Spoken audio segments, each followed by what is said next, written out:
भयभीत नहीं खुद को तू फौलाद बना, राह में हो चाहे तेरे अंधेरा अत्यंत घना, और एक दिन आएगा जब हार भी मानेगी हार। एक दिन आएगा जब हार भी मानेगी हार, और तेरे संघर्ष तेरी मेहनत से ही होगी आईआईटी की नैया पार। तो दोस्तों, मैं आपका बड़ा भाई निखिल धाबाई हाजिर हूं आपके सामने लेकर के मोशन इन स्ट्रेट लाइन का lecture number 1। Units and measurement हम पढ़ेंगे बाद में, एकदम एंड में। सबसे पहले हम कंप्लीट करेंगे बाकी का पोर्शन और एकदम एंड में हम देखेंगे यूनिट्स एंड मेजरमेंट। और मैं आप सभी का स्वागत करता हूं रफ्तार जेईई सीरीज में।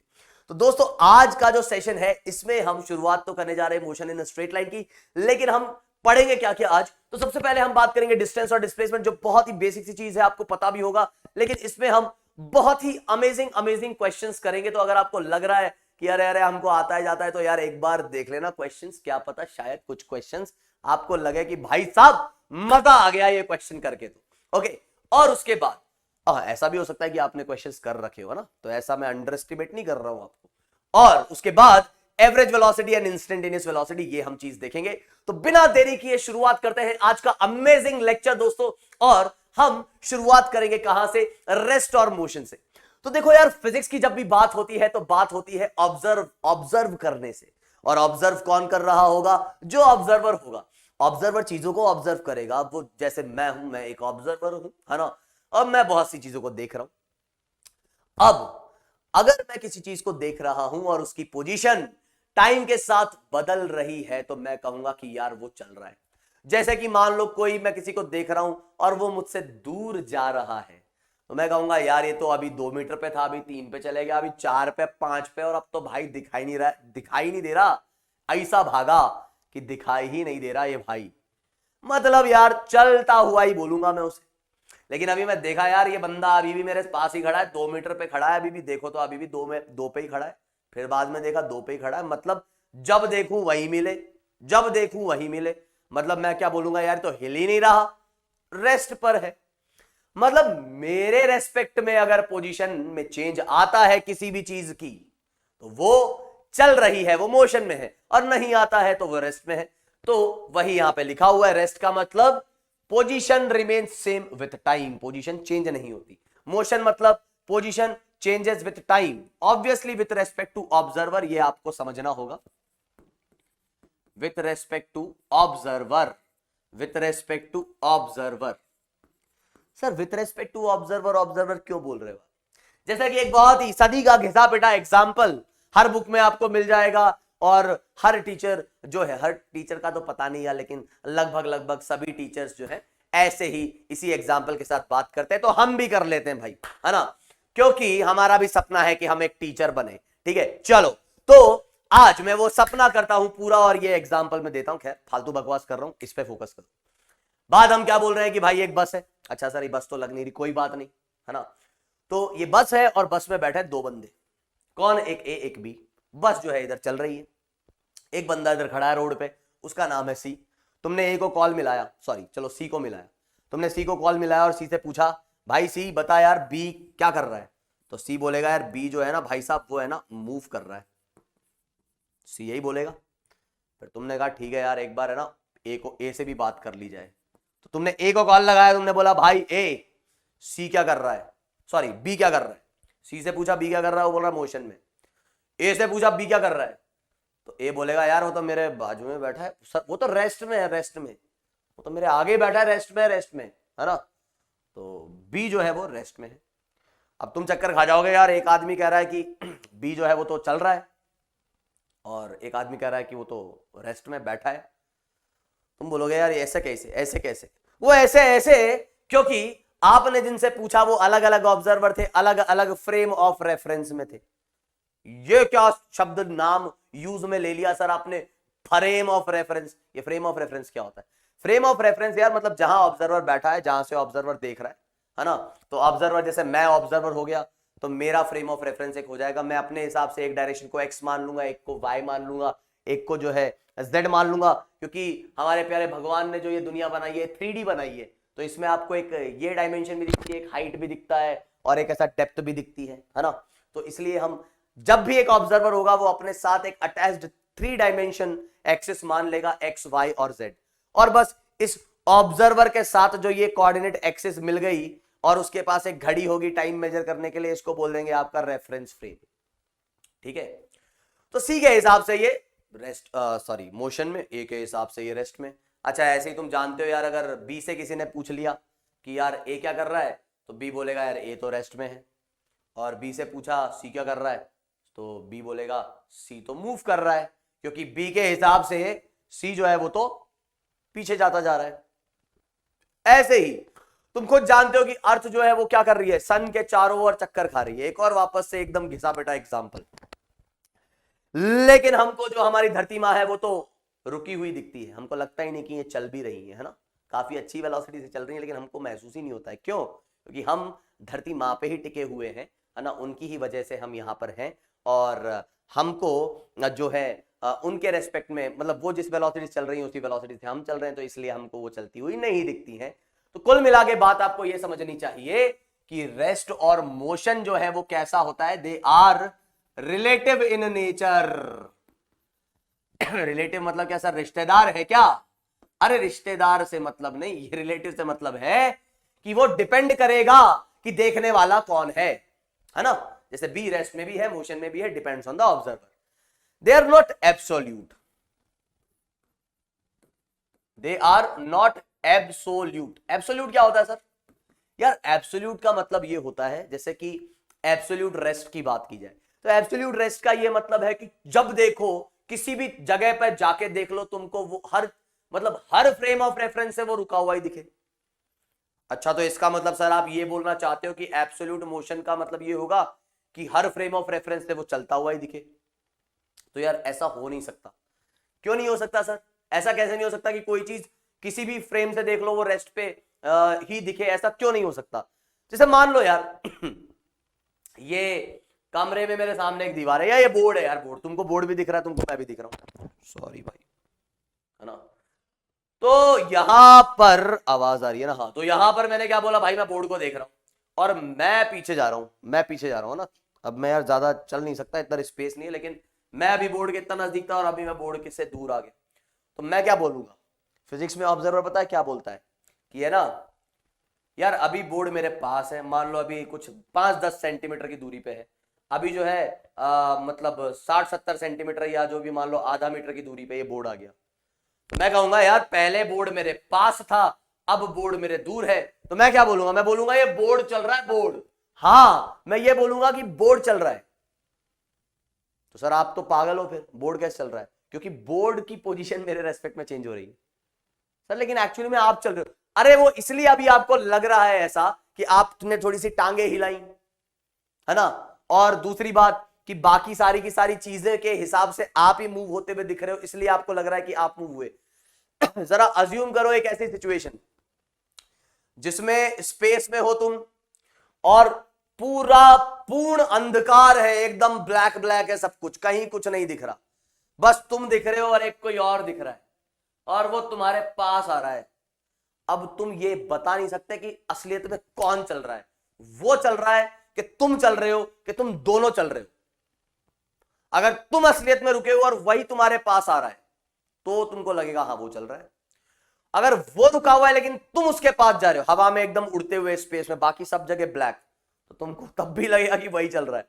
और अगर वो भी चल रहा है और तुम भी चल रहे हो, तब भी तुमको लगेगा कि वही चल रहा है, मतलब तुम भी उसकी तरफ आ रहे हो, वो भी तुम्हारी तरफ आ रहा है, तुमको क्या लगेगा कि वही चल रहा है। थोड़ा इमेजिन करना, just imagine about this, okay, मतलब you just have to assume this thing. आई क्या बात समझ में? तो ये एक रिलेटिव टर्म होती है ना। और तो हम कहां थे? एब्सोल्यूट। हाँ, तो absolute motion, absolute rest possible नहीं है। कैसे सर? जैसे यार मान लो कोई चल रहा है, ठीक है सर, कोई चल रहा है, तो मैं क्या बोल रहा हूं कि मैं उसके ऊपर बैठ जाता हूं, उसी पे बैठ जाता हूं, और उस पे जैसे ही बैठ जाऊंगा तो भाई साहब उसको पकड़ लिया एकदम, और वो मेरे को अभी लेके जा रहा है एकदम, उसके कंधे पे बैठ गया मैं। अब कोई मेरे से पूछा कहां है वो बंदा, मैं कह रहा ये रहा। अच्छा 10 सेकंड बाद पूछा कहां है वो बंदा, मैंने कहा ये रहा। मतलब मेरे रेस्पेक्ट पे तो वो यही है हमेशा। तो मेरे रेस्पेक्ट में वो कहीं नहीं जा रहा, चाहे वो कितना ही तेज चल रहा हो, उस पे बैठ जाओ, उस पे बैठ जाओ तो क्या होगा, उस पे बैठ जाओगे तो तुम्हारे रेस्पेक्ट में वो तो हमेशा रेस्ट में दिखेगा। आई क्या बात समझ में, क्लियर है? ये होती क्लासिकल फिजिक्स, है ना, क्लासिकल मैकेनिक्स। आइंस्टीन एक चीज थियरी ऑफ रिलेटिविटी देखे गए थे, वहां पे थोड़ी सी चीजें अजीबो गरीब हो जाती हैं। लाइट की जो है ना वो एब्सोल्यूट मोशन होती है, मतलब वो हर फ्रेम से एक ही स्पीड से चलती हुई दिखती है। बड़ी अजीब बात है, समझ नहीं आएगी, तो बस बात बता दी है, इस पर ज्यादा विचार मत करना क्योंकि अपने सिलेबस में नहीं है। तो आगे बढ़ते हैं और अब हम बात करें पोजीशन की। तो अभी हमने कहा कि यार पोजीशन चेंज हो रही थी, तो पोजीशन की बात हम कर रहे हैं। तो यार आप जानते हो कि जब आप कोई चीज को देख रहे हो तो आप उसकी पोजीशन, जैसे मैंने कहा यार ये दीवार जो है या ये बोर्ड जो है मेरे से इतनी डिस्टेंस पर है, तो क्या सिर्फ डिस्टेंस से काम चल जाएगा? ऐसा नहीं है, सिर्फ डिस्टेंस से काम चल जाए ऐसा नहीं है। जैसे मान लो तुम कहीं जा रहे हो, एक रोड पे हो तुम, और उसी रोड पे आके तुम्हारे दोस्त का घर आने वाला है, उसी रोड के ऊपर तुम्हारे पास गूगल मैप है नहीं, तुमने रास्ते में पूछा कि हाँ भाई यार, या मान लो अभी शादियों का सीजन चल रहा, तुमने कहा भाई मेरे को वो मैरिज गार्डन जाना है ना, आज मैं भी जिम के आया था वैसे अभी, ठीक है। तो कई बार क्या होता है, गूगल फेल हो जाता है कि नहीं, और गूगल फेल हो जाता है तो फिर हम क्या करते हैं यार, वो XYZ मैरिज गार्डन कहाँ है ना, फिर वो बोलेगा यार देखो यहां से 2 किलोमीटर आगे चले जाओ मिल जाएगा। अच्छा, तुमने सोचा कि एक इक्के दुक्के से और पूछ लेता हूँ, भाई कहाँ है वो मैरिज गार्डन, वो बोलेगा देखो यहां से आप जाओगे ना तो आपको है ना एक है ना पान की दुकान मिलेगी, उस पान की दुकान से जो है 200 मीटर और आगे चले जाना, आपको मैरिज गार्डन दिख जाएगा, ठीक है। किसी ने कहा कि यार देखो, तुमने तीसरे आदमी से और पूछ लिया, तुमने कहा हाँ आप आगे जाओगे यहां से तो है ना एक हॉस्पिटल आता है आगे, बड़ा फेमस हॉस्पिटल, जानते हो आप बोलोगे हाँ हाँ जानते, बस उस हॉस्पिटल से जो है ना 500 मीटर पहले ही है वो गार्डन। अच्छा, अब तुम बोलोगे यार ये चक्कर क्या है, पहले ने कहा जो है 2 किलोमीटर दूर है यहां से, दूसरे ने कहा पान वाले की दुकान से 100 मीटर जितना भी कहा उसने, है ना आगे है, एक ने कहा उससे पीछे है। तो भाई बात यह है कि सब उसकी पोजीशन एक तरीके से जो वैल्यू दे रहे हैं, कोई 2 किलोमीटर दूर बता रहा है, कोई 200 मीटर दूर बता रहा है, कोई 500 मीटर दूर बता रहा है, लेकिन एक ही चीज की पोजीशन को सब अलग अलग बता रहे हैं, क्योंकि वो जो रेफरेंस ले रहे हैं वो अलग अलग ले रहे हैं। पहले वाले बंदे ने जहां पे आप थे वहीं से रेफरेंस ले लिया, दूसरे वाले ने बंदे ने पान की दुकान को रेफरेंस ले लिया, तीसरे ने जो एक हॉस्पिटल या जिस भी चीज को रेफरेंस ले लिया। तो बात को आप समझे कि सबसे पहले आपको एक रेफरेंस डिफाइन करना होगा जिसे हम कहते हैं ओरिजिन। रेफरेंस मतलब जिसके रेस्पेक्ट में हम सभी की पोजीशन को मेजर करेंगे। सर लेकिन ये कौन डिसाइड करेगा कि रेफरेंस कहां लिया जाए? कोई नहीं, तुम्हारी जहां मर्जी है वहां लो, या सवाल में जो दे रखा है उसे लो। आई बात समझ में? तो रेफरेंस तुम कहीं भी चूज कर सकते हो, आई बात समझ में। लेकिन अब बात यह आती है कि सर रेफरेंस मैंने मान लो ये ले लिया, अब मुझे एक ऐसा पॉइंट ढूंढना है। अभी मान लीजिए हम 1D की बात कर रहे हैं, तो 1D में इतना तो बात क्लियर है कि सारे के सारे पोजीशन इस लाइन के ऊपर ही होंगे। 1D मतलब आप सिर्फ ओनली या तो x या y या z पे बात कर रहे हो। तो जब आप 1D की बात कर रहे हो तो मैंने कहा कि यार a जो है वो 2 मीटर की दूरी पर है O से, तो तुम बोलोगे सर 2 मीटर तो यहां भी आ जाएगा यहां भी आ जाएगा, तो कौन सा वाला 2? तो यार यही बताने के लिए आपको एक साइड को पॉजिटिव और दूसरे साइड को नेगेटिव लेना पड़ता है।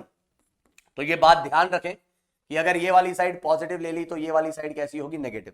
लेकिन ये कोई रूल नहीं है, आप इसको नेगेटिव बोले तो ये पॉजिटिव हो जाएगा फिर सर। लेकिन एग्जाम मतलब जो एग्जाम्पल्स होते हैं या जो सवाल होते हैं वहां पे तो यही हमेशा पॉजिटिव दिया होता है। अब यार वो दिया होता है वो एक अलग बात है, लेकिन इसका मतलब ये नहीं कि ये डायरेक्शन ही हमेशा पॉजिटिव है। No, it's not like that. You can take this one as negative and if this is negative then this is positive. कुल मिला के positive and negative is just representing the direction. एक दिखा रहा है इस साइड को तो नेगेटिव दिखा रहा है उसके अपोजिट साइड को।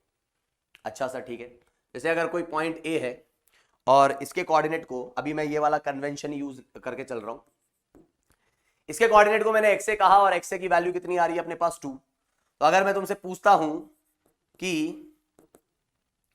इधर वाला पॉजिटिव, तो ये अगर 2 मीटर की दूरी पे है तो इसको 2 बोलूंगा, और मान लो यहां कोई b है जो कि 3 मीटर की दूरी पे है इस साइड, तो इसके कोऑर्डिनेट को फिर क्या बोलेंगे हम? -3। ये हम वेक्टर में भी बात कर चुके हैं और तुमने ध्यान दिया होगा मैंने पोजीशन वेक्टर बताया था। तो पोजीशन वेक्टर हमने कितना लिखा था? ये लिखा था 2i कैप, या फिर आप इसको xa i कैप लिख सकते हो। इसी तरीके से पोजीशन वेक्टर अगर आप बी का लिखोगे तो वो आ जाएगा माइनस का 3 i कैप, या फिर आप इसको एक्स बी आई कैप भी लिख सकते हो। और क्योंकि यहां पे सिर्फ हम एक्स डायरेक्शन में ही बात कर रहे हैं तो अलग से आई कैप लगाने की जरूरत नहीं है, आप सिर्फ +2 और -3 से भी काम चला सकते हैं। तो बात आपको जो ध्यान में रखनी है वो ये है कि प्लस और माइनस जो होंगे, plus and negative, they are used to represent the direction. Basically किस डायरेक्शन में आप बात कर रहे हो, कौन से साइड, राइट के लेफ्ट, बस इतनी सी बात है ना। तो अगर +2 राइट में है तो माइनस वाले लेफ्ट में होंगे, किससे, रेफरेंस से। ऐसे ही बात अपनी आ जाती है 2D और 3D की, जो हम वेक्टर में ऑलरेडी देख चुके हैं। आपको पता ही है कि अगर आप 2 डायमेंशनल मोशन की बात करोगे या फिर 2D एक प्लेन की बात करोगे, मोशन ना बोल करके मैं ये बोल दूं कि ये प्लेन है अपना एक्स और वाई। अब इस प्लेन में कोई भी ऑब्जेक्ट होगा या उसका कोऑर्डिनेट x, y से दिया जाएगा।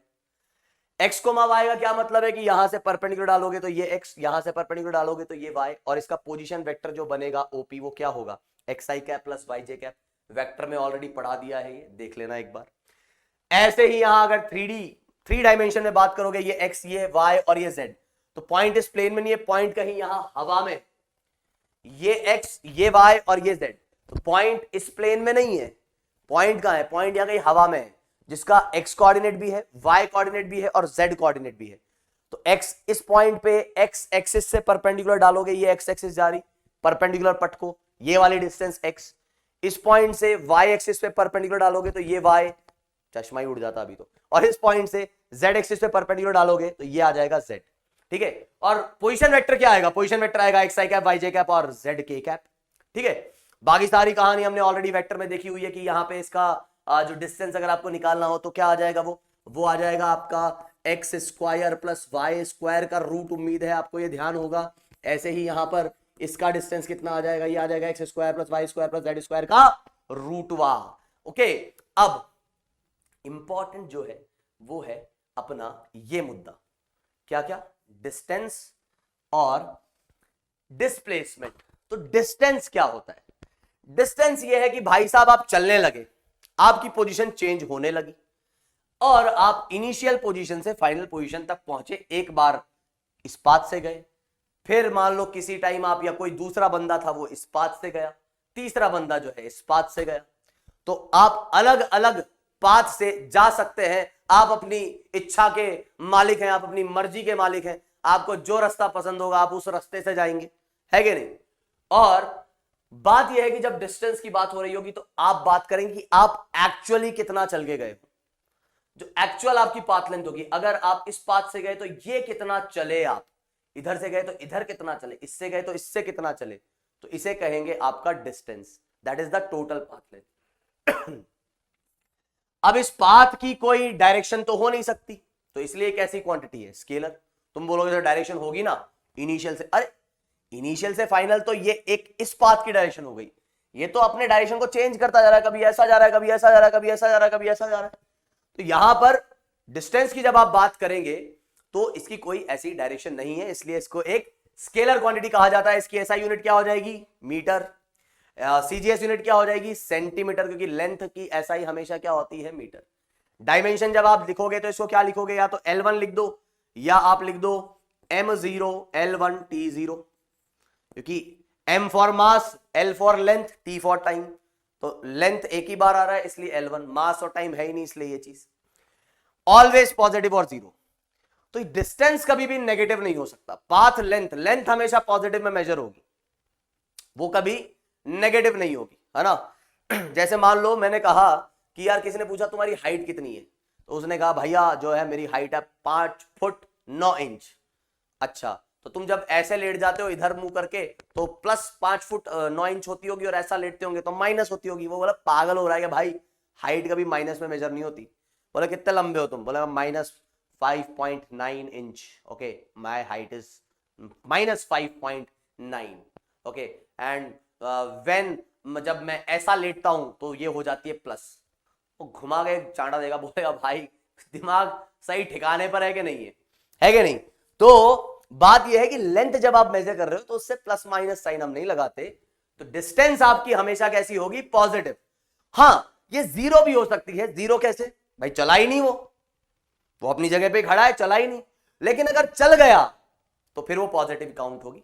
सर लेकिन एक चीज बताओ, अगर वो ऐसा चला 4 मीटर चल गया और 1 मीटर पीछे आ गया, 4 मीटर चला और 1 पीछे आया तो उस 1 को भी काउंट करेंगे। टोटल यहां पे डिस्टेंस कितनी कही जाएगी, डिस्टेंस आपकी कही जाएगी 5।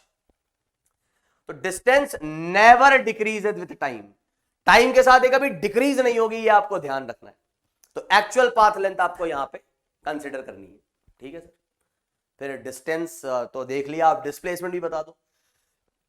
तो डिस्प्लेसमेंट की जो कहानी है आपने क्या पढ़ी होगी, आपने पढ़ा है इस तरीके से, ठीक है। तो आपने पढ़ा है कि डिस्प्लेसमेंट क्या होता है, शॉर्टेस्ट, है ना, शॉर्टेस्ट पाथ या shortest distance, shortest distance between initial क्या क्या हो रहा भाई, shortest distance between initial and final position. सही है डेफिनेशन सर, डिस्प्लेसमेंट के लिए डेफिनेशन हमने तो यही पढ़ी है। सही है सर, सही है यार। ये डेफिनेशन ना इनकम्प्लीट है। इनकम्प्लीट क्यों है सर, हमने तो यही पढ़ा है सर। इनकम्प्लीट इसलिए है क्योंकि डिस्प्लेसमेंट आपके पास कैसी क्वांटिटी है, it is a vector quantity, है ना। अब थोड़ी सी टेक्निकल बात है, आप बोलने में आप बोल सकते हो कि यहां पर ऐसे ही डिफाइन कर देते हैं कई बार, कोई उसमें दिक्कत नहीं, कुछ गलत नहीं है। लेकिन अगर टेक्निकली देखें तो this is a incomplete information about displacement, क्योंकि एक वेक्टर क्वांटिटी है, इसका डायरेक्शन भी डिफाइंड होता है। तो आपने अगर बोल दिया कि शॉर्टेस्ट डिस्टेंस, तो आपने डायरेक्शन की तो बात की ही नहीं, तो आपने तो सिर्फ उसके मैग्नीट्यूड की बात करी, आपने डायरेक्शन की बात की नहीं।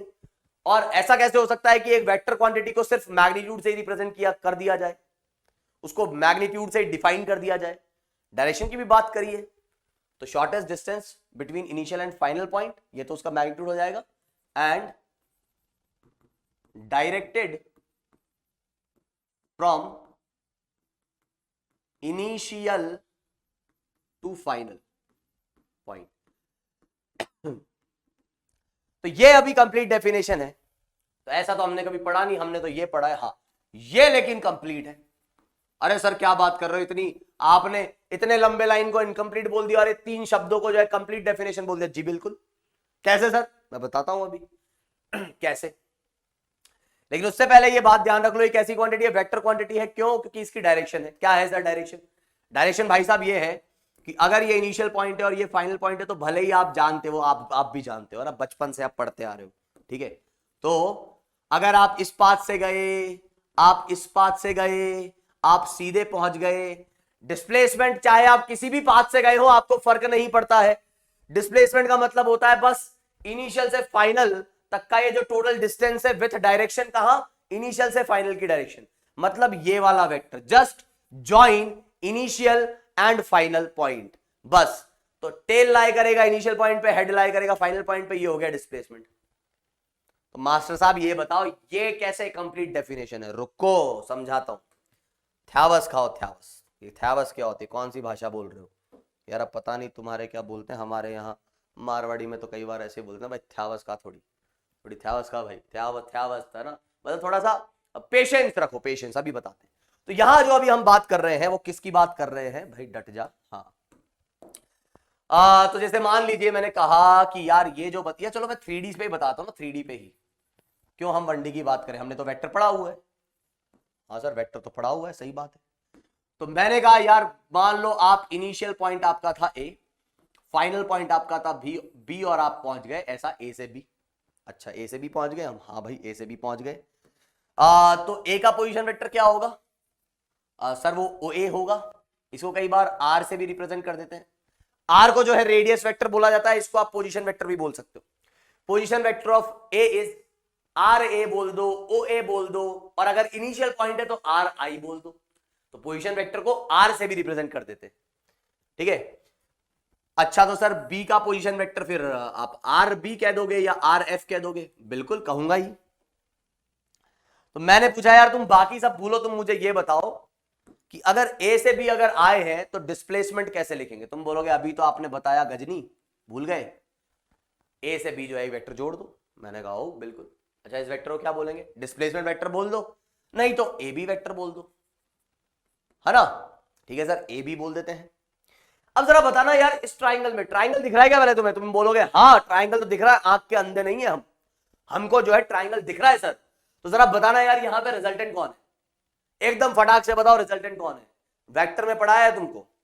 अच्छा रिजल्टेंट कौन है सर, ये देखो हेड से हेड दोस्ती कर रहे हैं यहां, और यहां पे टेल से टेल जुड़े हुए, इसका मतलब आर एफ रिजल्टेंट। तो भाई जिन्होंने भी आर एफ रिजल्टेंट बोल दिया अपनी पीठ थपथपा लो, तुम एकदम सही चल रहे हो, मतलब तुम प्रॉपरली रिवाइज कर रहे हो, अच्छे से कवर अप कर रहे हो। जो नहीं, जिसने पढ़ा है फिर भी नहीं जवाब दे पा रहा, तो भैया ये चेक पॉइंट है तुम्हारे लिए कि तुम्हारी मतलब लक्षण ठीक नहीं है तुम्हारे, ठीक है।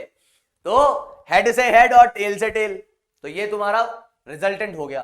तो अगर ये रिजल्टेंट है तो क्या इसको मैं ऐसा नहीं लिख दूंगा, बाकी रिमेनिंग दो वेक्टर के एडिशन के इक्वल। लिखोगे तो सही यार, बिल्कुल सर क्यों नहीं लिखोगे, लिखोगे, यही तो पढ़ा है triangular law of vector addition में कि रिजल्टेंट जो होता है वो बाकी दो का एडिशन है। अच्छा तो ए बी वेक्टर क्या आया भाई साहब, सर ए बी वेक्टर जो आया वो R final minus R initial आ रहा है हमारा। अच्छा ये क्या है भाई साहब, ये सर फाइनल पोजीशन है। अच्छा ये क्या है सर, ये इनिशियल पोजीशन है, इनिशियल पोजीशन। अच्छा और किसी भी क्वांटिटी की फाइनल माइनस इनिशियल का जो डिफरेंस होता है उसको क्या बोलोगे, चेंज। किसका चेंज, उस क्वांटिटी का जो क्या है पोजीशन, तो ये लिखा हुआ है चेंज इन पोजीशन। और चेंज इन पोजीशन जब आप लिख रहे हो तो क्या ये वेक्टर ही नहीं है, दो वेक्टर ही तो सबट्रैक्ट हो रहे हैं यहां पर। जी हाँ, तो जब भी आप चेंज इन पोजीशन बोल देते हो या चेंज इन पोजीशन वेक्टर बोल देते हो तो वो डिस्प्लेसमेंट को डिफाइन कर देता है। तो जब भी आपको डिस्प्लेसमेंट निकालना है ध्यान ये रखें क्या, फाइनल माइनस इनिशियल। तो अगर आपको चाहिए ए बी वेक्टर तो ये फाइनल पॉइंट है, तो क्या आ जाएगा, X final I cap plus Y final J cap plus Z final के कैप, और माइनस का x initial I cap plus Y initial J cap और plus Z initial K cap. ये आपके पास आ जाएगा इनिशियल वेक्टर।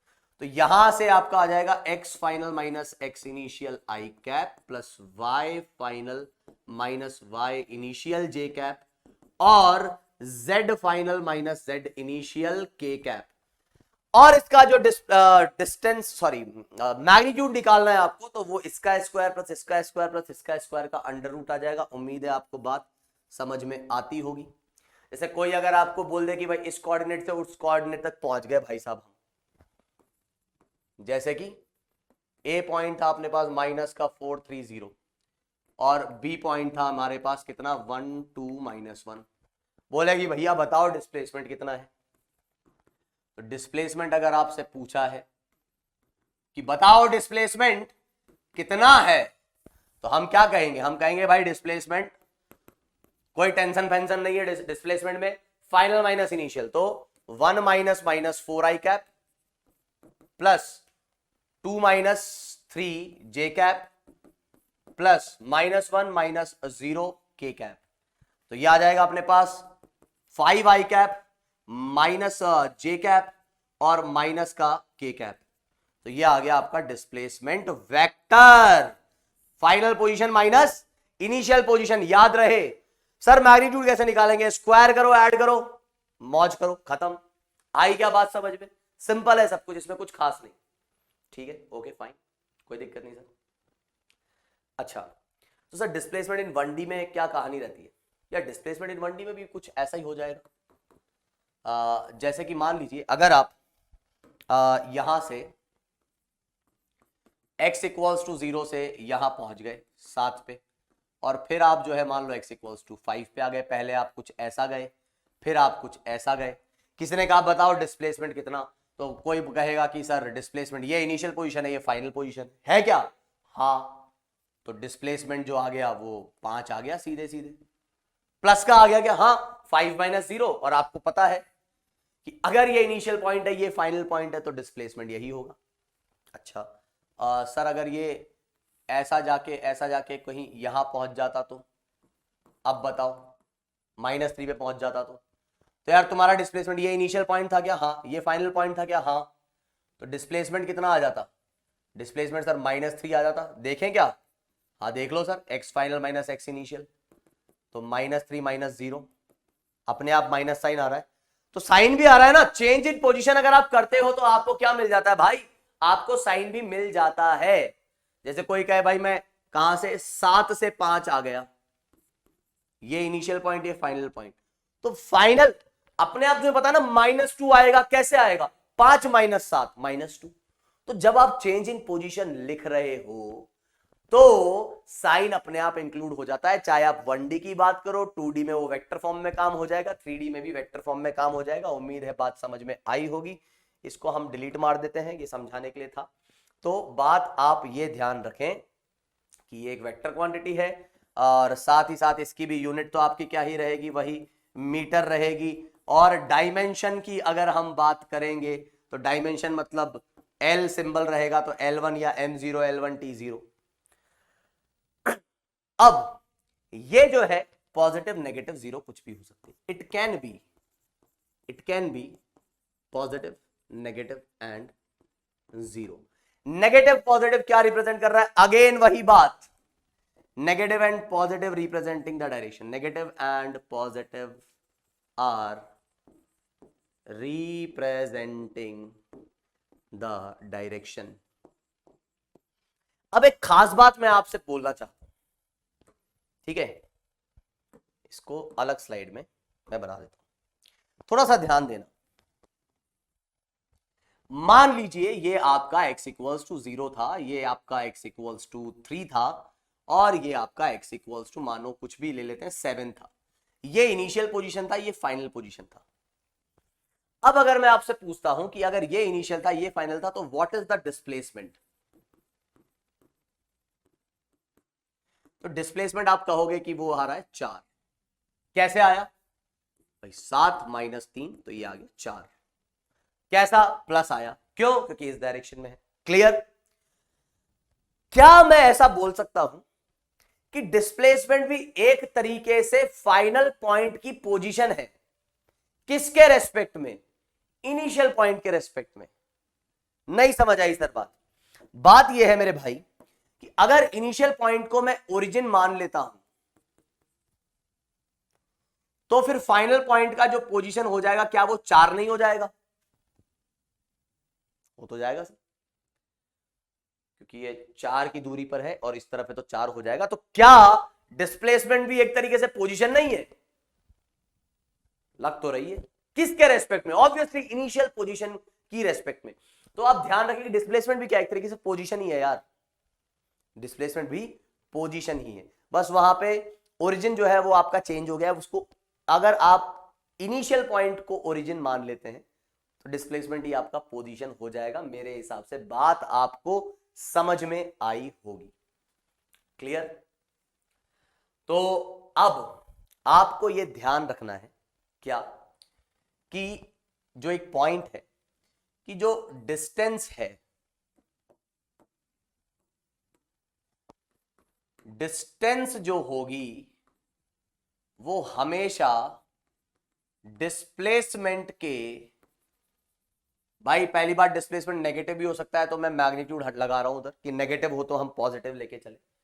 तो डिस्टेंस जो है वो डिस्प्लेसमेंट के मैग्नीट्यूड से या तो बड़ी होगी या इक्वल होगी। इक्वल कब होगी? तो when particle is traveling in a straight line without changing direction, when particle is traveling in, when particle is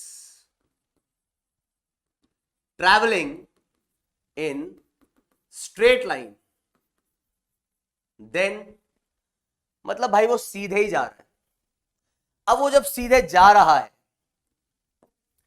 तो वो यहां था, यहां से वो यहां आगे गया, तो जितना डिस्टेंस चल रहा है वो वही डिस्प्लेसमेंट भी है कि नहीं भाई?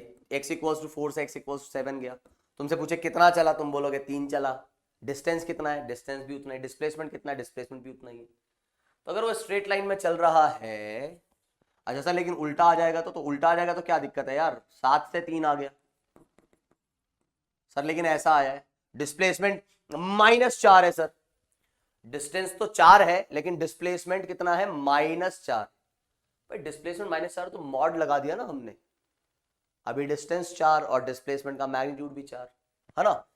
तो आपको पता है कि भाई डिस्टेंस जो है वो इस केस में डिस्प्लेसमेंट के मैग्नीट्यूड के इक्वल हो जाएगा, अदरवाइज स्ट्रेट लाइन नहीं है।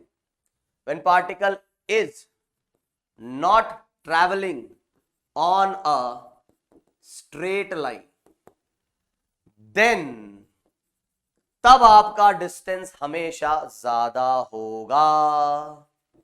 Distance is always greater than the magnitude of displacement. Clear है ये बात? तो क्या डिस्प्लेसमेंट टाइम के साथ डिक्रीज हो सकता है क्या? डिस्प्लेसमेंट टाइम के साथ डिक्रीज हो सकता है क्या? Yes, it can decreases with time also, can decreases. भाई तुम आगे गए, आगे 5 चल गए, अब जब वापस पीछे 1 आ रहे हो, तो जब तुम 0 से 5 गए तो तुम्हारा डिस्प्लेसमेंट बढ़ते ही जा रहा था, लेकिन जब तुम पीछे आ रहे हो, पीछे जब आ रहे हो, जैसे ही 4 पे आए तो अब डिस्प्लेसमेंट 4 हो गया, 3 पे आए तो 3 हो गया, क्योंकि तुम 0 से चले 5 तक चले, 5 चल गए वापस -1 -2, तो डिस्प्लेसमेंट तुम्हारा टाइम के साथ कम भी हो सकता है लेकिन डिस्टेंस नहीं। अब तुम बोलोगे सर ये कहानी हमको पहले ही पता है, आप क्या सुना रहे हो, हम 90 से जानते हैं ये सब चीजें। तो चलो आगे बढ़ते हैं और एक सवाल करते हैं, इससे पहले कुछ छूटा तो नहीं। तो एक सवाल करते हैं, बहुत ही बेसिक सवाल है और कुछ अच्छे सवाल भी है, तो तैयार रहिए आप। तो इसमें पहला क्या कहा गया है आपको कि find the distance travelled by the particle while moving from A B C to D. तो पहले वो कैसा गया, ए से बी गया। मैं थोड़ा सा क्लियर कर देता हूं, एक पाथ है, ये ए से बी गया, ये आधा सर्कल है, फिर बी से सी गया वो ऐसा, और फिर सी से डी गया। तो आपसे पूछ रहा है कि बताओ यहां पर उसने कितना डिस्प्लेसमेंट चला। ये 22 मीटर है, ये 22 मीटर है, ये रेडियस, ये सर्कल का जो रेडियस है वो 7 मीटर का है ना। रेस ट्रैक मान लो भाई, एक रेस ट्रैक है, तो यहां से यहां पहुंचा, तो आपको बताना है डिस्टेंस कितना है। ठीक है, डिस्टेंस आपको बताना है, सिंपल सा सवाल है, बहुत ही। पॉज करके आपको सॉल्व करना है, तो मैं बताता हूं यहां पर। तो कितना कितना चला भाई, वो चला A B plus B C plus C D. तो ए बी आपको पता है वो कितना है, 22, ठीक है, और सी डी भी आपको पता है कितना है, वो 22 है। अब तुम बोलोगे सर ये कैसे निकालेंगे, तो इसके लिए तुम पता है मैथमेटिकल टूल्स में मैंने तुम्हें पढ़ाया है। जिस भी बच्चे ने मैथमेटिकल टूल्स अटेंड नहीं किया है प्लीज अटेंड कर लेना, बहुत सारी चीजें जो शायद तुम्हें नहीं पता होंगी, है ना। खैर ये तो पता होगा ही सबको। तो यहां पर क्या होता है कि सर्कल के लिए एक चीज रहती है कि अगर यहां थीटा एंगल आप सबटेंड कर रहे हो, तो ये जो आर्क लेंथ आ रही है, आर्क लेंथ जो ये आ रही है, इसको हम कहते हैं कितना, आर थीटा। बस थीटा किसमें, रेडियन में होना चाहिए, ठीक है। तो यहां पर जब आप देखोगे तो रेडियस कितनी है, 7, और थीटा कितना है, पाई। पाई को आप क्या बोल सकते हो, 22/7 भी बोल सकते हो। तो इधर से जो आंसर आ जाएगा, पाई की वैल्यू 22/7 भी तो होती है, तो 7 से 7 कटा और ये कितना आ जाएगा, 66, ठीक है।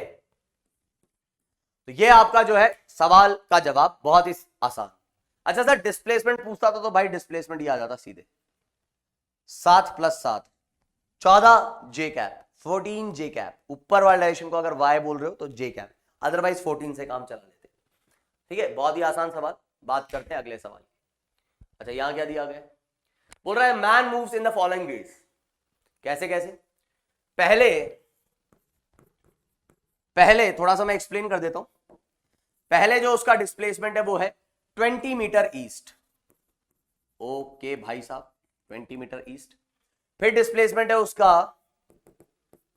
10 मीटर और डायरेक्शन दे रखी है 37 degree north of east, north of east, east के नॉर्थ में, नॉर्थ ऑफ ईस्ट मतलब ईस्ट के नॉर्थ में।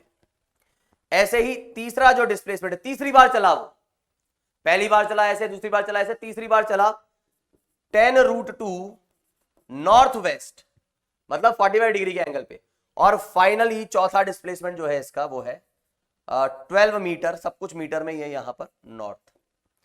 अब आपको कहा गया है कि भैया बता दो क्या डिस्प्लेसमेंट होगा, तो चार एक तरीके से वेक्टर है और चारों को आपको ऐड करना है, सीधे वेक्टोरियली ऐड कर दो, मतलब ऐसा 20 10 ऐसा नहीं, वेक्टोरियली भाई, वेक्टोरियली। वो क्या होता है, वेक्टर नहीं पढ़ा, पढ़ा है तो वेक्टर बनाओ इसके। कैसे बट, तो यार जब भी ईस्ट वेस्ट नॉर्थ साउथ आ जाए तो ये ध्यान रखो कि इस तरीके से मैप के अकॉर्डिंग बना लो भाई, अपने इंडिया के मैप के अकॉर्डिंग, ये नॉर्थ ये साउथ, ये वाला ईस्ट और ये वाला वेस्ट, है ना। साउथ नीचे आता है, नॉर्थ ऊपर आ जाता है, ये वेस्ट आ जाता है, ये ईस्ट आ जाता है, और ये हॉरिजॉन्टल प्लेन है। तो टॉप और बॉटम की बात करें, वर्टिकली अप वो ऐसा होगा, वर्टिकली अप ऐसा, वर्टिकली अप, ये वर्टिकली अप नहीं है यहां पर, अक्सर बच्चे इसमें कंफ्यूज होते हैं, है ना। और हर टीचर बेचारा हर बार बताता है कि भैया ये वर्टिकली अप नहीं है, फिर भी बच्चे गलती करते हैं, तो मैं भी बता रहा हूं। तो ध्यान रखना, ये आपका हॉरिजॉन्टल प्लेन है, वर्टिकली अप ये वाली डायरेक्शन होगी, वर्टिकली डाउन ये वाली डायरेक्शन होगी। खैर यहां के हिसाब से अगर मैं बात करता हूं तो इसको अगर मैं एक्स एक्सिस कहता हूं तो ये वाई एक्सिस हो जाएगी, वर्टिकली अप जो है वो जेड एक्सिस हो जाएगी। तो क्या मैं पहले वाले वेक्टर को 20 आई कैप नहीं लिख सकता क्या? क्यों नहीं लिख सकते, बिल्कुल लिख सकते हो। अच्छा, दूसरे वाले वेक्टर को कैसे लिखेंगे सर, आप तो ये बताओ। दूसरा वेक्टर है 10 metre 37 degree north of east. Sir ये क्या होता है north of east? North of east का मतलब ईस्ट के नॉर्थ में। देखो इससे बच्चे दो तरीके से कंफ्यूज होते हैं, सर ये तो हम समझ गए नॉर्थ ऑफ ईस्ट मतलब कहीं यहां आएगा, क्योंकि ये नॉर्थ है ये ईस्ट है, लेकिन 37 डिग्री यहां से आएगा कि यहां से आएगा, ये कैसे पता लगेगा कि 37 कौन सा है इनमें से? तो कैसे पता लगेगा वो सुनो। नॉर्थ ऑफ ईस्ट, ईस्ट के नॉर्थ साइड में 37 डिग्री, ईस्ट के नॉर्थ साइड में 37 डिग्री, तो ये जो आएगा वेक्टर ये आपका आएगा 37। अच्छा, इसका मतलब ये आपका जो D2 है वो ऐसा है क्या सर? और तो क्या मेरे भाई, ऐसा ही है, ऐसा बनता हुआ दिख रहा है। तो सर इसको फिर वेक्टर फॉर्म में कैसे लिखेंगे? अरे वेक्टर फॉर्म में कैसे लिखोगे, भूल गए? tan थीटा के साथ वाला कॉस कंपोनेंट लेना वेक्टर का, भूल गए हो तो जाके मैथमेटिकल टूल्स देखो, ठीक है। तो tan cos 37 आई कैप, और ये वाला कंपोनेंट tan sin 37 जे कैप, कितना कितना आ जाएगा? सर cos 37 याद है? हाँ सर याद है, 4/5 होता है तो ये आ जाएगा 8। कई जने बोलेंगे नहीं आया, तो मैंने याद करवाया है, ये लेक्चर मत अटेंड करना पूरे, ठीक है ना।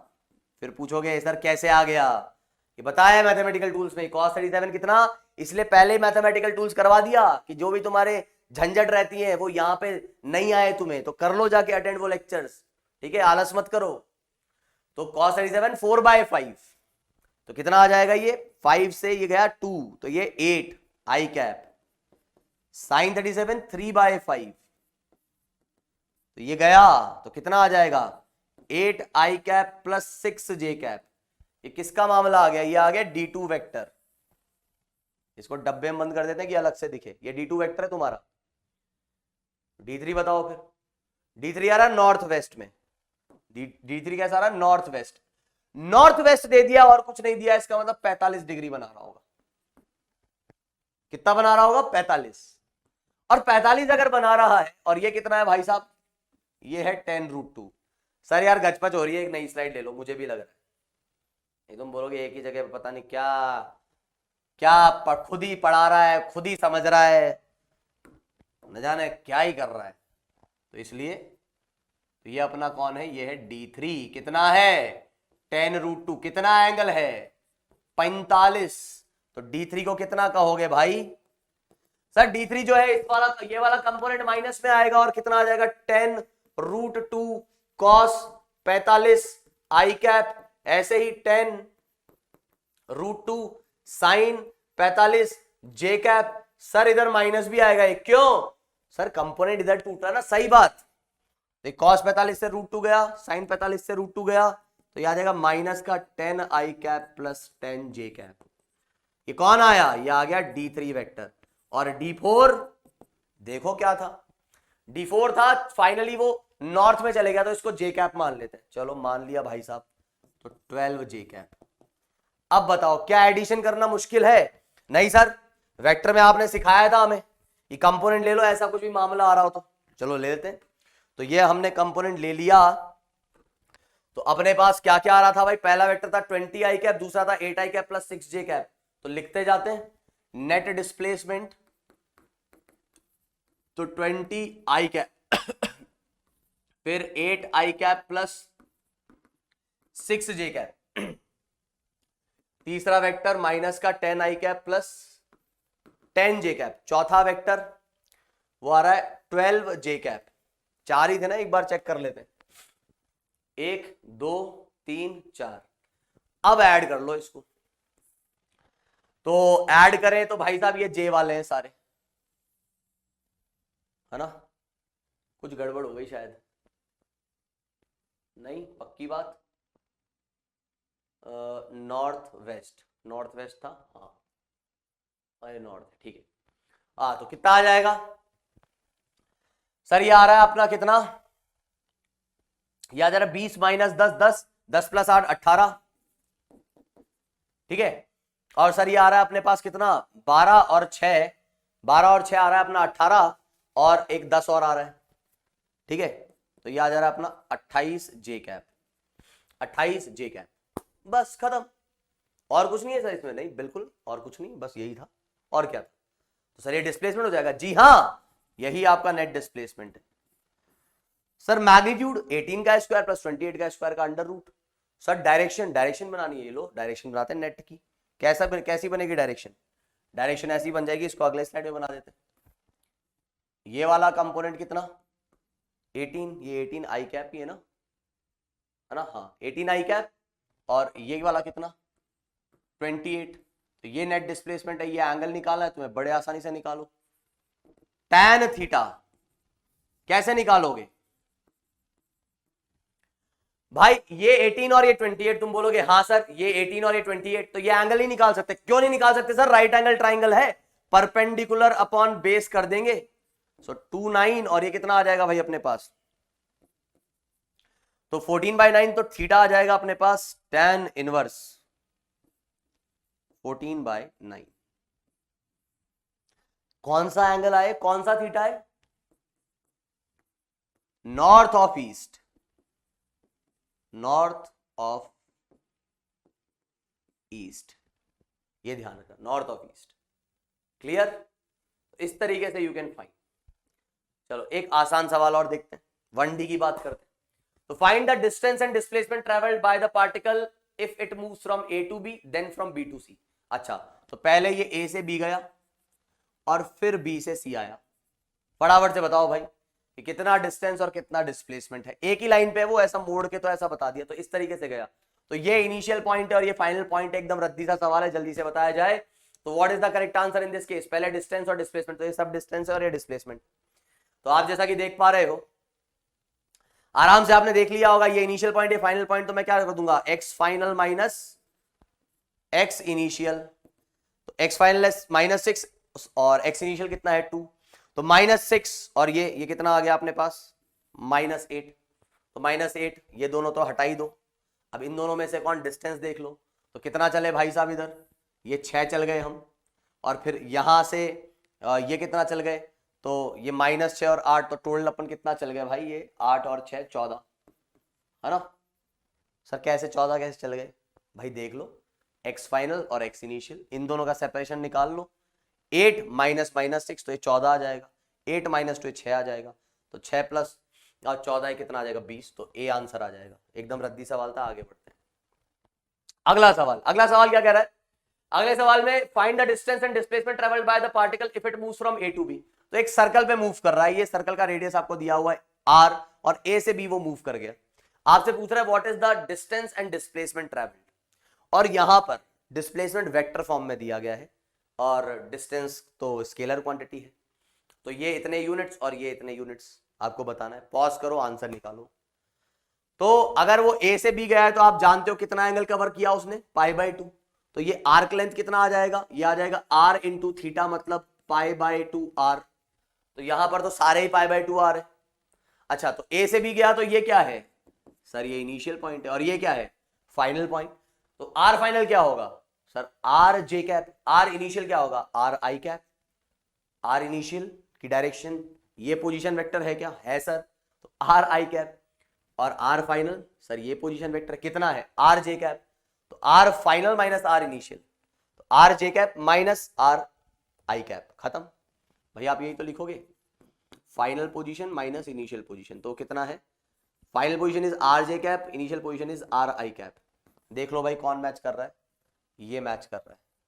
बाकी मैग्नीट्यूड तो तुम वैसे भी बता देते, कितना आता, √2r आता। आई क्या बात समझ में, ठीक है। तो ये हो गया तुम्हारा एक सवाल। ठीक, एक सवाल तुम होमवर्क कर सकते हो, होमवर्क के लिए ट्राई कर सकते हो। तुम्हें मैग्नीट्यूड निकालना है, मैग्नीट्यूड भी निकाल लो, वेक्टर फॉर्म में भी निकालो, मैं तो कहूंगा दोनों ही निकालो, तुम घबराना क्या, घर पे ही तो करना है, तो दोनों ही निकालो। तो क्या है आपके पास, वही एक सर्कल दिया हुआ है, दिख रहा है, ये व्हाइट कलर लेते हैं। तो एक सर्कल दिया गया है आपको, और इस सर्कल पे ये वाई एक्सिस, ये एक्स एक्सिस, या चलो वाई एक्सिस एक्स एक्सिस छोड़ो तुम, मैं तो चलो यार वाई एक्सिस, क्योंकि तुम वेक्टर फॉर्म में भी लिख के बताना। ये एक्स एक्सिस है, ये वाई एक्सिस है, और आपसे मैंने क्या कहा कि ये पार्टिकल ए से बी वाले पॉइंट पे चल गया, ये एंगल कितना है, थीटा। तो you have to find what, A B vector as well as magnitude, magnitude of displacement और डिस्प्लेसमेंट वेक्टर, दोनों चीजें आपको बतानी है। ये आपका है होमवर्क, ट्राई करें इसको। हिंट मैं थोड़ा सा दे दूं कि आप आर फाइनल लिख सकते हो वेक्टर फॉर्म में बड़े आसानी से, आर इनिशियल लिख सकते हो, वेक्टर निकाल सकते हो, ठीक है, फिर उसका मैग्नीट्यूड भी निकाल सकते हो। और मैग्नीट्यूड निकालने का एक डायरेक्ट तरीका ये भी है कि आप ये कॉर्ड लेंथ बड़े आसानी से निकाल सकते हो। कैसे बट सर, थोड़ा और बता देते हैं। यहां से आप क्या करें, एक परपेंडिकुलर डालें, तो ये एक आइसोसेलेस ट्राइंगल है, ये साइड और ये साइड सेम है कि नहीं, ये साइड और ये साइड सेम है, आर आर। तो ये आइसोसेलेस ट्राइंगल, तो ये कितना आ जाएगा, ये θ/2 आ जाएगा। ये राइट एंगल हो गया, एंगल बाइसेक्टर। इतनी लेंथ अगर आपने निकाली तो उसका डबल आपको करना है। बाकी मैं कुछ नहीं बोलूंगा, आगे बढ़ूंगा और बात करूंगा एक प्यारे सवाल की। तो अभी हमने थोड़े से बेसिक से सवाल देखे, और अब हम बात करने जा रहे हैं एक बड़े ही प्यारे सवाल की। इस सवाल में आपको क्या दिया गया है, इस सवाल में आपको कहा गया है कि एक इंसेक्ट है जो कि ए से बी जाना चाहता है। ए पॉइंट, एक सिलेंडर दिया हुआ है आपको, यहां सिलेंडर का एक पॉइंट ये है ए और दूसरा पॉइंट है बी। ये ए से बी जाना चाहता है as shown by completing 1 revolution, एक चक्कर खाके। ये सीधा भी जा सकता था, लेकिन कंडीशन ये है कि ए से भी जाना है इसको एक चक्कर खाके। तो ये एक चक्कर खाके ऐसा लिपटते हुए इस पे गया होगा, है ना। अब आपको ये बताना है कि देन, अब तुम ऐसा समझ लो, एक धागा ही समझ लो कि धागा ऐसे जा रहा है यूं। अब इस धागे को तुम ऐसा ऊपर नीचे कर सकते हो ना, स्लाइड, ये वाले हिस्से को थोड़ा ऊपर सरका सकते हो, इसको ऐसा सरका सकते हो, समझ रहे हो। तो धागे की जो लेंथ की रिक्वायरमेंट होगी वो चेंज होती जाएगी। तो आपको समझ में आ रहा होगा कि अगर आप इस तरीके से लपेट रहे हो, कभी थोड़ा इधर से लपेट रहे हो, तो आपका जो धागे की जो लेंथ आएगी वो आपकी चेंज होती रहेगी। और वो धागे की लेंथ जो है वही पाथ लेंथ है, उस धागे के ऊपर से वो, या इस पीले वाले पाथ को फॉलो करता हुआ वो पार्टिकल या वो इंसेक्ट आ रहा है। तो इस इंसेक्ट को इस सिलेंडर के इस पॉइंट से इस पॉइंट तक ऐसा चक्कर खा के आना है, एक चक्कर। तो आपसे पूछ रहा है find the minimum possible distance travelled by the insect. अब ये जो एक सवाल है थोड़ा सा आउट ऑफ द बॉक्स सवाल है। अभी तक जो भी हमने बातें करी उन बातों से इसका बहुत ज्यादा लेना देना नहीं है, बस इतना कि डिस्टेंस क्या होता है। उसके अलावा बाकी जो भी हमने बातें करी, चाहे मतलब कुछ भी हो वो, तो थोड़ा सा आउट ऑफ द बॉक्स सवाल है। यह आपको एकदम अलग ही सोचना पड़ेगा, ठीक है। तो आप इस पे दिमाग लगाएं पॉज करके, और उम्मीद मैं करता हूं कि अगर आपने नहीं पढ़ा है तो शायद ही आप निकाल पाएंगे, ठीक। लेकिन अब यहां कंसेप्ट देखो, कंसेप्ट क्या है। आप जानते हो, मैं बता रहा हूं अब इसको, आप जानते हो कि वो इंसेक्ट अगर चला होगा तो वो कर्व्ड सरफेस पे ही चला होगा। तुम बोलोगे हाँ सर, ऑब्वियसली वो कर्व्ड सरफेस पे ही चला है। अच्छा, तो मान लो यार वो एक पेपर था, इस सिलेंडर पे एक पेपर हमने रैप किया हुआ था इसके कर्व्ड सरफेस पे। तो उस पेपर में मैंने ऐसा एक कट लगाया तो पेपर ऐसा खुल गया। तो पेपर जैसे ही खुलेगा तो आपको क्या मिलेगा? सर पेपर जैसे ही खुलेगा, ये सिलेंडर था, इस सिलेंडर के ऊपर आपने कहा पेपर है, तो हमने यहां से इस पेपर को ऐसा काट दिया। तो पेपर जैसे ही खुलेगा सर, तो हमको क्या मिलेगा? हमको एक रेक्टेंगल मिल जाएगा। बात को समझना आप, क्या मिल जाएगा? रेक्टेंगल। समझ रहे हो? वो कैसा आ रहा था? वो ऐसे ऐसे ऐसे ऐसे पीछे से घूम के और फिर इधर से कुछ इस तरीके से आ रहा था ना। बात को समझ जाना, हो जैसे भी घूमता हुआ ऐसे आ। तो अब आप ये समझें कि आपको एक तरीके से ये जो पॉइंट था ए, ये तो आ गया है इधर, ठीक है, पेपर आपने खोला तो ए तो आ गया है कैसा कुछ इधर, और ये बी, या चलो ऐसा मान लो कि पेपर आपने ऐसा खोला, पेपर को आपने कट करके ऐसा खोला तो ये ए पॉइंट तो आ गया उधर। दिख रहा है धागा कैसा खुला होगा? धागा खुल के इधर पहुंच जाएगा, ए पॉइंट पहुंच जाएगा इधर, और ये इधर खुला तो ये धागा इस तरफ आ जाएगा, तो बी पॉइंट पहुंच जाएगा इधर। अब ये धागा न जाने जैसे भी जा रहा हो, कैसा भी जा रहा हो, समझते हो ना बात को? ये पेपर जो था इस पे, इसको मैंने ऐसा खोल दिया, इस ए पॉइंट को ऐसा खोल दिया इधर, और बी पॉइंट को इधर खोल दिया, तो धागा ऐसा दिखेगा मुझे। अब बताओ, आपसे पूछा है कि ए से बी वो जाएगा तो इस जो पेपर लिपटा हुआ था उस पेपर पे से तो जाएगा, तो अभी भी उसको क्या करना है? इस पेपर पे से ही तो जाना है। तुम बोलोगे यार अरे नहीं आई समझ में। यार मेरे भाई एक बात बताओ, आपको पेपर से पेपर पे ही तो उस कर्व्ड सरफेस पे ही तो घूमते हुए जाना है, सरफेस पे ही चल रहे हो ना, तो उसी कर्व्ड सरफेस को मैंने ऐसा खोल के फ्लैट कर दिया। अभी भी आप चल तो उतने ही सरफेस पे रहे हो। आपको पाथ देखना है सबसे मिनिमम, आपको क्या निकालना है? मिनिमम डिस्टेंस कौन सी कितनी होगी? तो आप यहां पर समझ पा रहे होंगे कि जो मिनिमम डिस्टेंस आएगी वो ये वाली आ जाएगी, डायरेक्ट जो आएगा। बाकी जितने भी पाथ होंगे वो सारे इससे तो बड़े ही होंगे। तो भाई साहब ये कितना है? ये पूरा सरकमफेरेंस जो था वो था 2πr, और ये लेंथ आपको दी गई है l, तो इसका स्क्वायर प्लस इसका स्क्वायर का अंडर रूट। बताना कमेंट बॉक्स में कितने लोगों का हुआ ये। तो आंसर आ जाएगा इसका 2πr का स्क्वायर प्लस l का स्क्वायर का अंडर रूट। तो 2πr का square 4π square r square plus l का स्क्वायर का अंडर रूट। कमेंट सेक्शन में जरूर बताएं कितने लोगों का हुआ ये, ठीक है? और इसका जवाब भी जरूर दे, इसका जवाब भी जरूर दे। मैं चाहता हूं कि कम से कम इसका तो दें, क्योंकि ये तो लिखना आपके लिए बहुत मुश्किल हो जाएगा कमेंट बॉक्स में, तो बेटर है आप इसकी वैल्यू बताएं मुझे, इसकी। ठीक, क्लियर है? चलो मैं इसमें भी आपको एक केस देता हूं। आप जो इसकी वैल्यू बताओगे ना, इसकी वैल्यू कमेंट बॉक्स में आप थीटा की वैल्यू जब 60 डिग्री है तब आप बताना कितनी होगी। ठीक, और आसान कर दिया आपके लिए भी। चलो तो अब बात करते हैं इस सवाल की। क्या है ये सवाल? ध्यान से सुनो, वापस से वैसा ही सवाल है जो अभी जस्ट पीछे वाला देखा, और मैं चाहता हूं कि ये आप खुद से ट्राई करें, ये आपके लिए होमवर्क है। सवाल ये है कि दो, मतलब आपके पास क्या है, प्लेन्स हैं। जैसे ये लैपटॉप का ये एक सरफेस और ये दूसरा सरफेस, ऐसा समझ रहे हो? दिख रहा है? तो इस पॉइंट से, इस P पॉइंट से, तो ये लैपटॉप जो है इसके इस पॉइंट से उस पॉइंट तक, ये वाले पॉइंट तक, ये वाला जो पॉइंट है, इधर वाले से इस वाले पॉइंट तक एक एंट, एक चींटी है जिसको चलना है। वो डायरेक्ट तो जा नहीं सकती, मक्खी होती तो डायरेक्ट उड़ के चल जाती, ये मिनिमम डिस्टेंस हो जाती है ना। उसको चल के जाना है, तो चल के वो कैसे जा सकती है? वो बहुत तरीके हैं उसके पास। वो ऐसे ऐसे ऐसे पहुंच सकती है, ऐसे ऐसे ऐसे पहुंच सकती है, ऐसे जाके ऐसे पहुंच सकती है ना, ऐसे जाके ऐसे पहुंच सकती है, कहीं बीच में जाके फिर यहां पहुंच सकती है, बहुत सारे तरीके। लेकिन उसको पहुंचना कहां है? पहुंचना उसको यहां से यहां है। उसको पहुंचना कहां से? यहां से यहां है, यहां से यहां। आई बात समझ में? तो आपको बताना है कि मिनिमम पॉसिबल डिस्टेंस कितना चलेगी। बात ये ध्यान रखना, वो चलेगा ऐसे, मान लो पेपर है, वापस वही पेपर को ऐसा रख दिया आपने, तो चलना उसको पेपर पे ही है। अब मैं और कुछ नहीं बोलूंगा, आप बताना। और ये वो एक ट्रिक हो जाएगी, ट्रिक या तरीका हो जाएगा।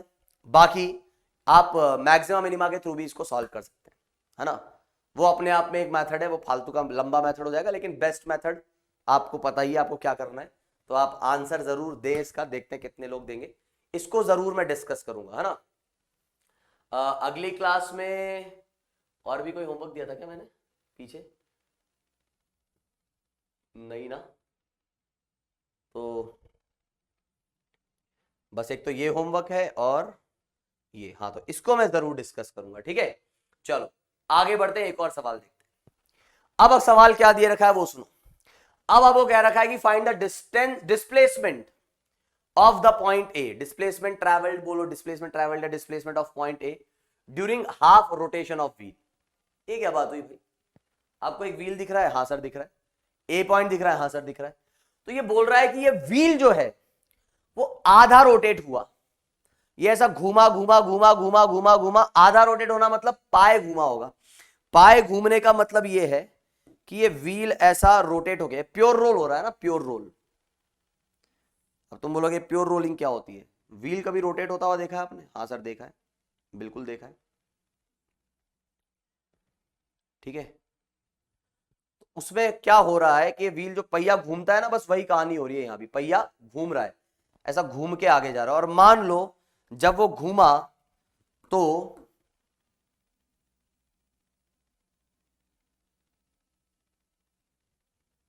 जब वो घूमा ए पॉइंट घूम के कहां आ गया है? अभी इधर आ गया। तो ये आधा घूम गया है। तो जब आधा घूमा होगा तो ये आगे भी बढ़ गया होगा, बड़ा होगा। हाँ सर बड़ा तो होगा। तो आपसे पूछ रहा है कि ए का डिस्प्लेसमेंट कितना हुआ। ए का डिस्प्लेसमेंट, ट्रैजेक्टरी उसकी बड़ी अजीबोगरीब होगी, लेकिन डिस्प्लेसमेंट आपसे पूछ रहा है कितना होगा, ठीक है। यहां पे थोड़ा सा ये कंसेप्ट ध्यान रखना कि जब भी व्हील रोल करता है तो जितना वो घूमता है तो थोड़ा आगे भी बढ़ रहा है, तो वो आगे कितना बढ़ेगा ये इंपॉर्टेंट है, ये इंपॉर्टेंट है, थोड़ा समझना, ठीक है, थोड़ा समझना।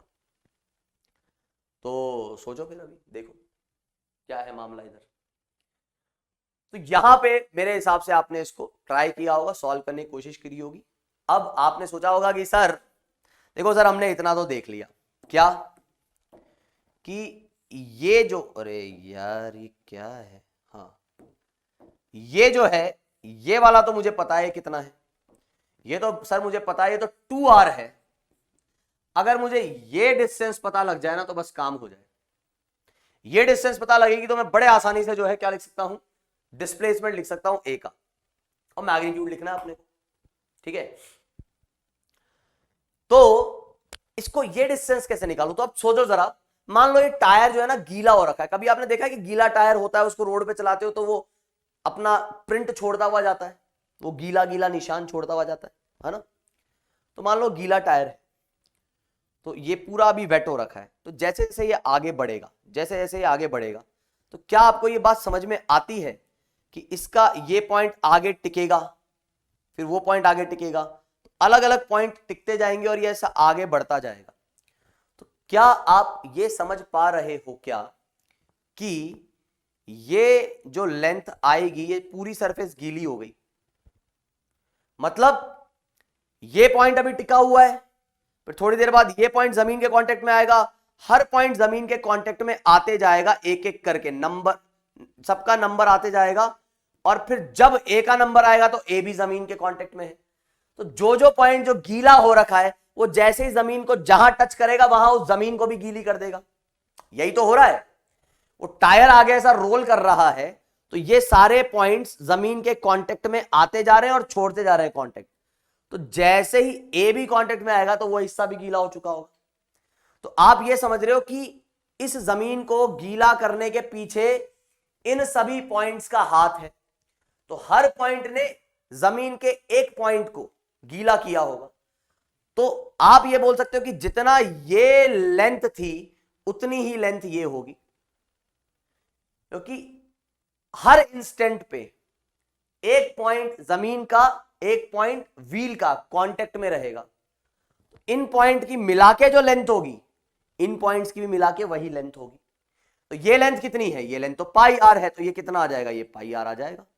सर इसका मतलब तो आप ये कह रहे हो कि अगर एक पूरा रोटेशन काट जाएगा ये, तो ये कुल कुल मिला के 2 पाई आर आगे चल जाएगा। हाँ तुम खुद सोचो, अगर नहीं समझ में आ रहा, तुम मान लो ऐसा एक धागा बंधा हुआ है, एक धागा तुमने ऐसा लपेट दिया इधर, यहां तक, यहां से एक धागा बांधा और ऐसा लपेट के इसको इधर, तो तुम इस व्हील को आगे बढ़ाते जा रहे हो, तो धागा खुलता जाएगा ना, और जैसे ही ये पॉइंट यहां पहुंचेगा पूरा धागा खुल जाएगा।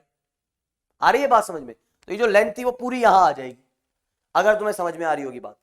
तो 2r प्लस एक्स स्क्वायर का रूट मतलब 2r का स्क्वायर, तो 2r का स्क्वायर मतलब 4r square plus pi r का स्क्वायर और इसका फिर रूट, तो आपका आंसर आ जाएगा कितना, ये आ जाएगा।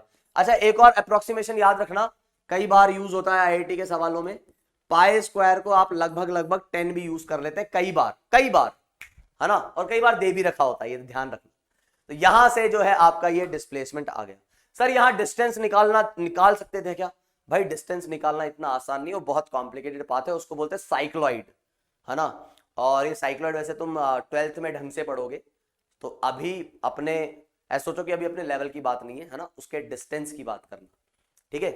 तो वो कितना डिस्टेंस चल रहा होगा, वो इतना आसान नहीं है, अभी इतना आसान नहीं है, ठीक। तो अभी हमने ये सब चीजें देख ली हैं और आज का सेशन हम यहीं पे खत्म करेंगे। अब तुम बोलोगे अरे सर आप तो बड़े मतलब जोश से जो है आज पहले ही पहले जो स्लाइड थी आपकी कि आज क्या क्या पढ़ने वाले हैं, उसमें तो आपने वेलोसिटी के बारे में भी जानकारी दे दी थी। तो यार अभी क्या है ना कि देखो अपना 1 घंटा ऑलरेडी मतलब लगभग उससे ज्यादा ही निकल गया है ना। तो बेटर ये है कि हम वेलोसिटी स्पीड एक साथ ही पढ़ लें, है ना, तो वो ज्यादा सही रहेगा। और आज का लेक्चर थोड़ा छोटा ही रखते हैं और फिजिक्स एक तरीके से स्टार्ट हो चुकी है। तो आप जरूर कमेंट बॉक्स में मुझे ये बताएं कि जो आज सवाल लिए गए हैं वो सवाल आपको कैसे लगे, है ना। कहीं ऐसा तो नहीं कि अरे सर ये तो हमारे लेवल के बहुत ऊपर चलेगा। देखो बात ये ध्यान रखना कि इस टाइप के क्वेश्चंस भी आपको सीखने पड़ेंगे, है ना। हाँ ये जरूर है कि हो सकता है आपसे अभी वो ना बने या बन रहे हो, दोनों ही चीजें हो सकती हैं। बन रहे हैं तो अच्छी बात है, ना बन रहे हैं तो टेंशन नहीं लेनी है, क्योंकि धीरे धीरे आपका लेवल अपने आप इंप्रूव होता जाएगा जैसे जैसे आप मेरे लेक्चर्स अटेंड करते जाओगे, है ना। ये विश्वास आप रखें और बढ़िया से एकदम मेहनत करते रहें।